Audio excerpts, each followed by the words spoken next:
So I built this hay trailer back in the spring out of an old camper frame, and it's been working really well for us this hay season. But there's one more thing that I want to do to it before the winter comes.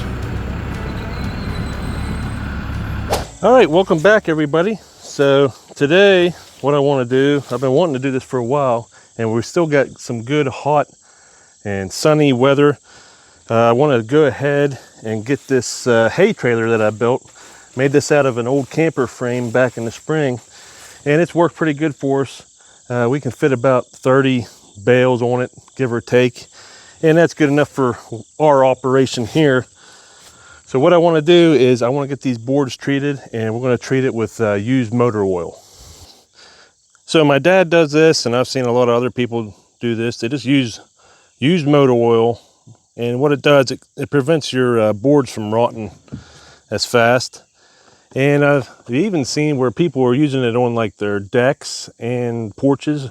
And I'm actually considering doing this on our side porch that I did there a couple years ago. I need to treat it with something. But yeah, we're gonna try it out here on this trailer and see how it looks. All right, let's just see how the collar is gonna look here. Oh yeah, that's gonna make it look nice.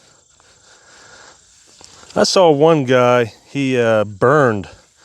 He had a propane burner and he burned it all and then put motor oil on there. But it ended up making it like black. And to me, the darker you make this, the more the sun's going to beat down on it and try to make these boards curl up. So I don't want to do that. I think this is going to look nice, and it's going to hopefully make it last a little bit longer. I do want to get this in the barn though this winter, so that'll help too.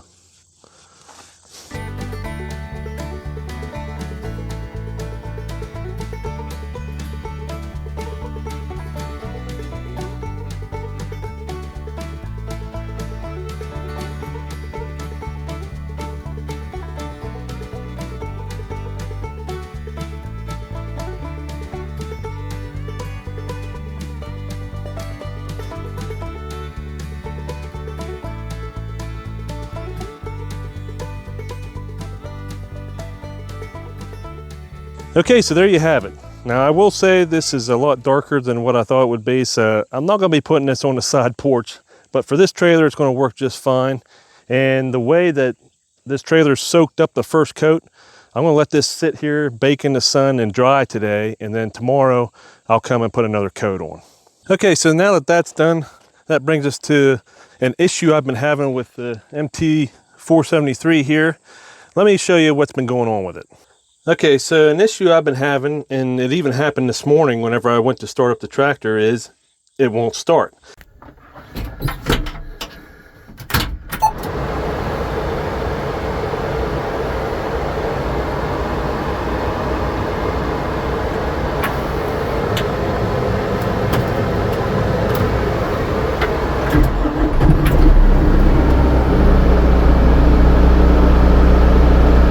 So I did the normal things, checking and check to make sure it's in neutral, and then that was fine.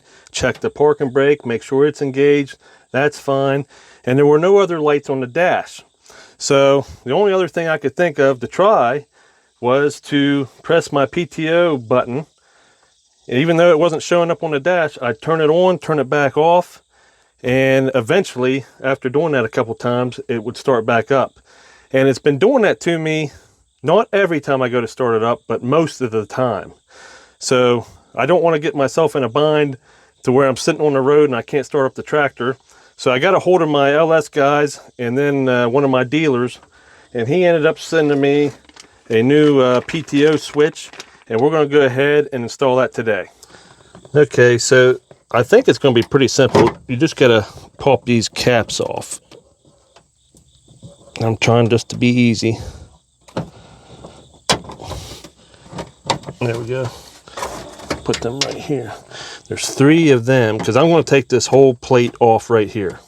Okay, now I'm going to take off these screws here.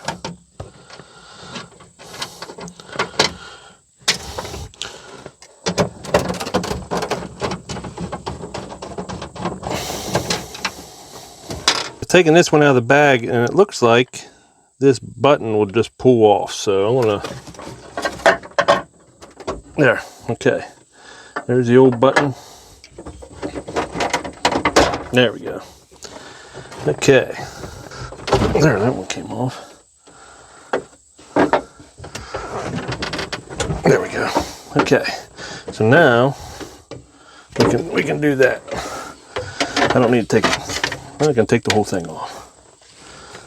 Okay, so we got this plastic nut here. I'm going to try to get on here real tight, because there we go. Take that off and get that loosened up.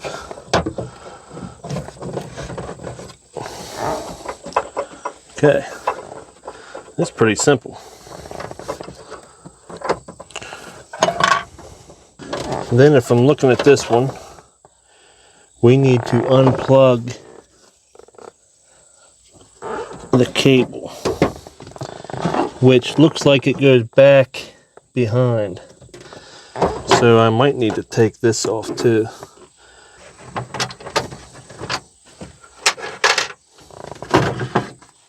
Okay. Now I don't know if you can see this or not, but here's our switch, and then here is the connector. There we go. Okay, so there's our plug. Now this one, I think you got to push there and unplugs. Okay, so there's the old one out, and here's my new one. So I'm going to just reverse everything, plug this in, clicked, get that back down in there, and hopefully that's the right way. Let's see.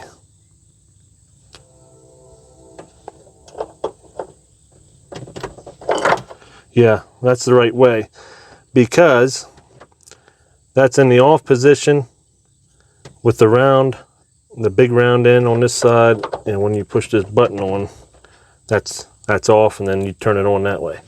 So that's the right way. That's the way we want to be.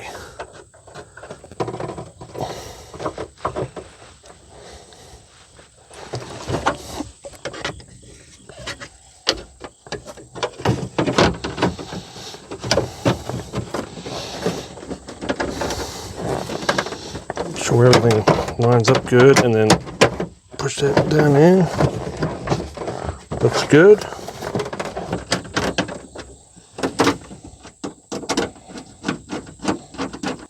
And last but not least is the switch. And there we go. Okay, now we'll test her out. Okay, so let's see if we fixed our problem. Hopefully it starts on the first try.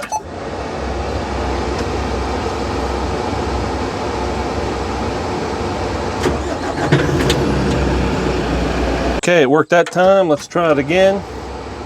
Because normally it doesn't do it twice in a row. It always gave me trouble. I think we got it. Well, that was an easy job. That wasn't hard at all. And that's all it was. It must have just been a bad switch or a bad short here in this cable or in the switch itself. I'm not sure. But I'll definitely keep you posted to let you know if it keeps doing it. In fact, I think my brother's having issues with his smaller LS right now. I forget what model that is. It's like an XJ or something. But I think he's having the same issue with that PTO switch. It thinks that it's engaged, and it's not. And so it won't start for safety reasons, because it doesn't want to start with the PTO shaft running. But as you can see, that was an easy change. And out of all the tractors that I've had here, that's the first thing that I've had to replace or switch out because it wasn't working right. And like I said, I just didn't want to be in a situation where I was out on the road or something and I couldn't start up the tractor. So yeah, we'll keep you posted on if it does it again or not. Okay, so we just finished fixing the tractor, and I came over here to feel this trailer, and it is dry in most spots. There is a couple wet spots there, and we probably did this, what, 2 or 3 hours ago, and it's already dry. I knew it would bake out here in the sun because it's been so hot lately. But yeah, that's good. So we got 2 jobs accomplished today. Got this trailer treated before winter. I was worried I wasn't going to get that done in time. And then we got the tractor fixed. So yeah, like I said, I will keep you up to date if it does it again. But I think we fixed the problem. Must have just been a bad switch. We have a lot of stuff coming up, especially here in the next couple weeks. So be sure to stay tuned and subscribe to the channel if you want to see that stuff. And until next time, everybody, thanks for watching.